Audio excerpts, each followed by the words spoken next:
Hello everyone, welcome to my third Walking the Wainwrights.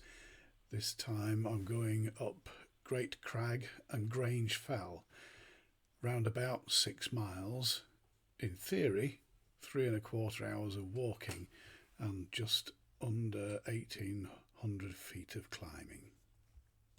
Well, we're at Rosthwaite this morning and we're going to walk Great Crag and King's Fell. King's Fell's over my shoulder there. That's the second one. It's actually 3 fells, including Brund Fell. Anyway, we'll have a look when we get round there. It's not been without adventure. I planned this and located a National Trust car park in the village, which is great because we're members of the National Trust. But when I arrived, I went to scan my card, which was rejected, and I discovered it expired at the end of April. Usually they automatically renew our membership.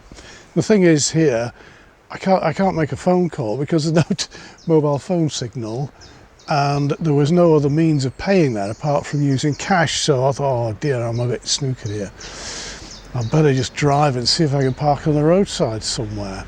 However, I hadn't got 100 yards and there's this hotel, Scarfell Hotel, which I thoroughly recommend. We've got a wonderful car park here. You pay a fiver, which is less than I would have paid if I had to pay in the National Trust. So it's worked out okay. I always check the weather very carefully, and the forecast today was good. But it's not good. I knew it was going to be windy, but again it's overcast, which is a bit frustrating. But nevertheless, we shall see how we get on. Okay, let's go for it. The first part is really quite easy. Just walking a very purpose-built path. As I think I may have said, I checked the weather forecast very carefully before setting off on these adventures because I'm a fair weather walker. I want to go up there, stay dry and get the views. It's not just sort of an endurance thing or a physical challenge. I want to enjoy it. But as you can see, it's overcast again. This wasn't forecast. This was 95% visibility. Having said that, I'm mindful this is Borrowdale, which is the wettest place in England. Although it's overcast and cloudy and misty and grim, and there's drizzle in the air, it's not actually hammering down with rain, and you know the cloud base is still quite high, I guess. Well, it's not resting on the peaks around here, so we'll carry on. We've left the bridleway by the river and begun to climb now through this wood. It's a good moment. They've just come through a gate, and there's you probably can, don't know if you can hear the waterfalls here, but they're there, and the path continues up behind that tree, up and on. So we're definitely on the ascent proper now. Panic moment then. I came here and I thought, oh, that's a lovely, could make a lovely photograph, that possibly in black and white. Get my camera out. And I looked and I thought, oh no, it's in my bum bag. I took it off when I took my fleece off. I'm going to have to walk all the way back down there to the stream and pick it up. But panic over, because I put it on, but I haven't swung it round from my back. It's still round my back. So I'll take the photograph now. Just to say, as we're going, it is breezy, but because we're in the woods you can't feel it, and it's just beginning to brighten up a little bit. Long may it continue. Even a little bit of blue sky up there.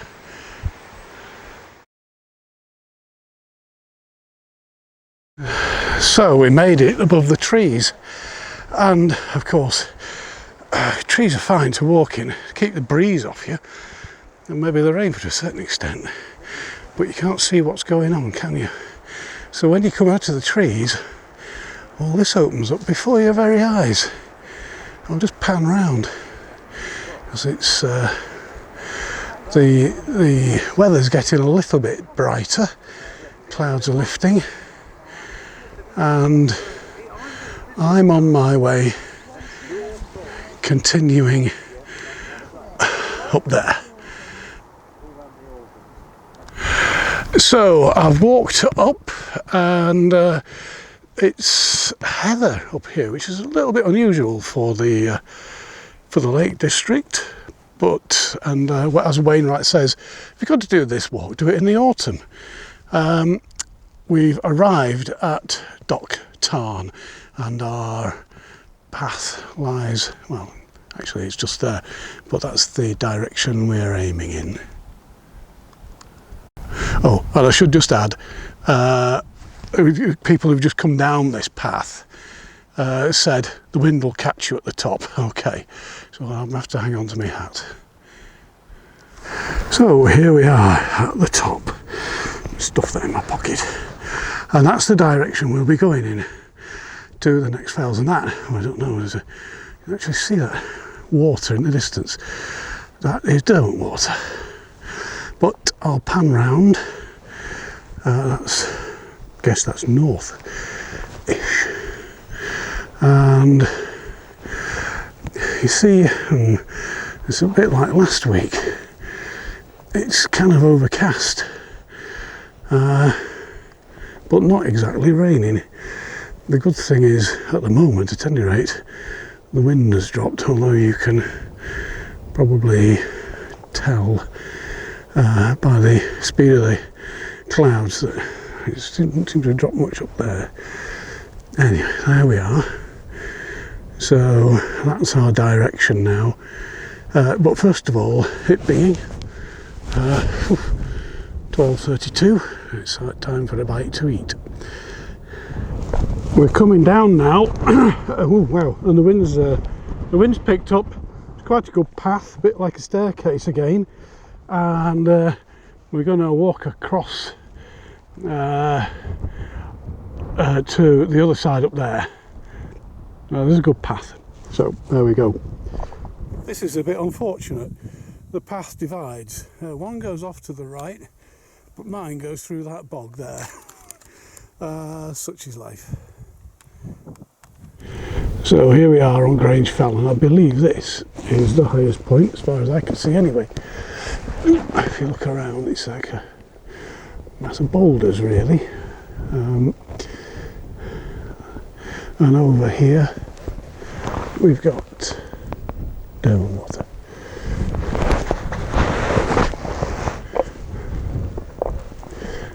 Hello. Oh, hi. Again?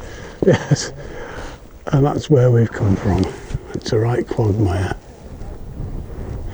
Just go right around and you've seen it all. Ooh.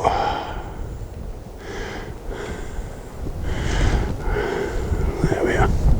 So one thing I'm learning with these smartphone devices is they have paths which don't actually exist on the face of the planet Earth. So I've had to walk, I thought, oh, I missed a path here. Went back, it's just not there.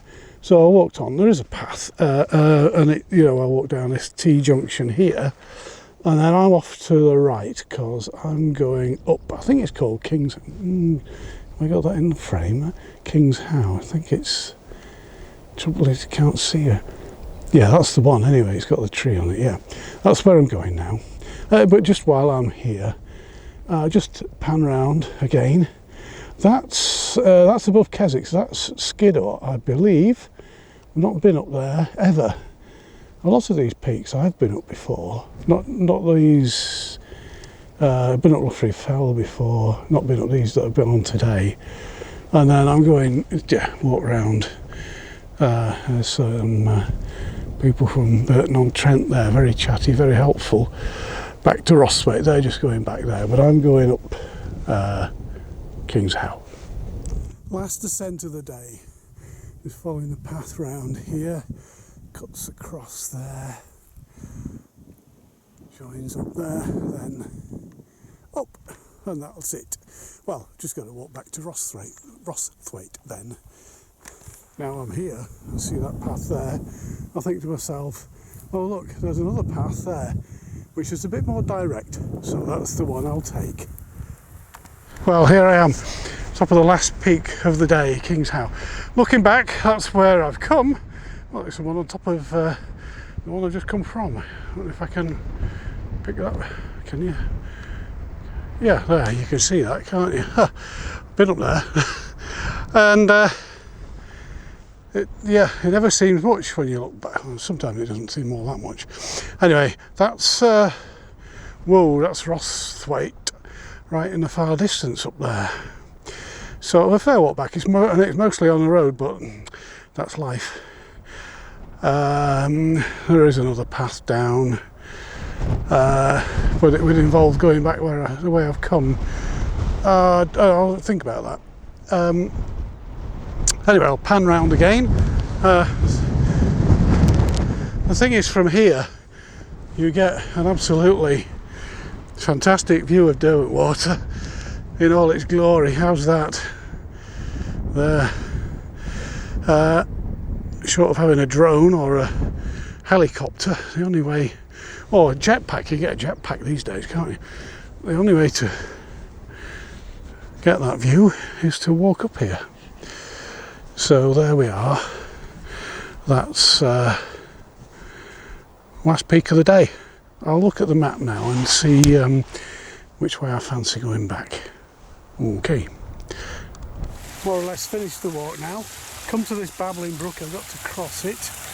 And then there you can see there's a turning. I'm not so sure it's a car park, it's an entrance to a gateway. I'll move back to the road, just to walk up the road back to Rosthwaite.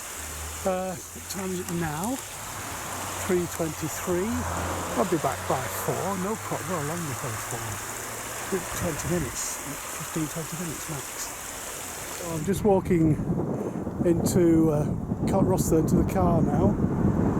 2 more vehicles, and this is basically 3. This is what we've done really. Just walk along this ridge here.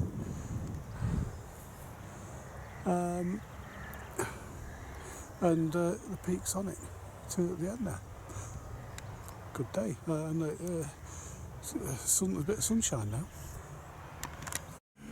So here we are, back at the car park, 3:47. So it's been 5 hours, so it shows how slow I am really. Lessons from today. Don't really need 2 trekking poles, and I don't need to use them when I don't need to use them. I only really need them when it's steep coming down, I think, possibly up as well. So you'll live and learn. The other thing I've learned is I need to renew our National Trust membership, so because they have quite a few car parks, and it's a useful thing to have. I'm going to drive home now and then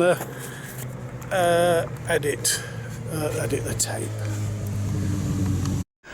The video recording I did just in the car park before I left wasn't the end of my adventures on this occasion. When I was ready, I put everything away, got into the car and drove off, and within a short space of time, a minute or something, I had the most excruciating cramp in my right inner thigh, which there was nothing I could do. It's quite a narrow road, but there was other traffic occasionally on it. There's nowhere for me to stop. So to drive all the way into Keswick, which I don't know how long it takes, several miles, 7 miles, it's something like 5-7 miles, in a car park before I could get out and relieve this cramp. And again, I think people thought it was quite odd because they were looking at me, walking round, rubbing me inner thigh. They must have wondered what was going on. Anyway, I eventually managed to drive home. But the following day I was in agony, and I couldn't move my my leg to use the brake and the accelerator, a groin strain. So I spent most of the weekend with an ice pack on my leg, and yeah. Anyway, I am much better now, so that's good, and lesson learnt, because I think actually what caused it wasn't really the exercise so much as not being properly hydrated. I won't say I was dehydrated, but I don't think I was properly hydrated. Which brings me neatly onto the beer of the week. Now I've got to pick this up.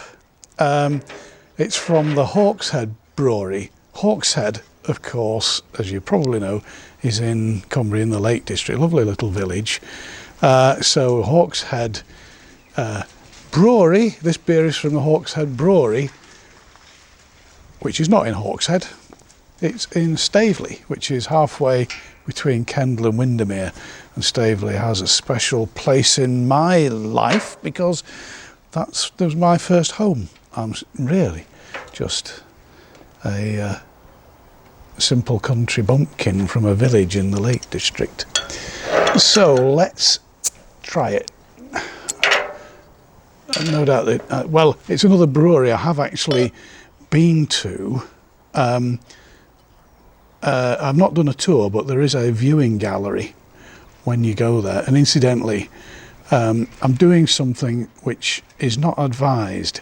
I had a trip on a narrowboat with a bunch of priests one day, one of whom had formerly been the head brewer at Labatt's, and he said, one of the things you English don't know about is light struck beer. So if you pour beer and have it in a clear glass, as soon as the light touches it, there's a chemical reaction which spoils the flavour.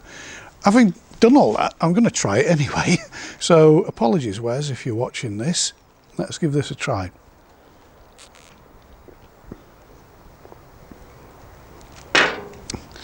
Maybe it's the light.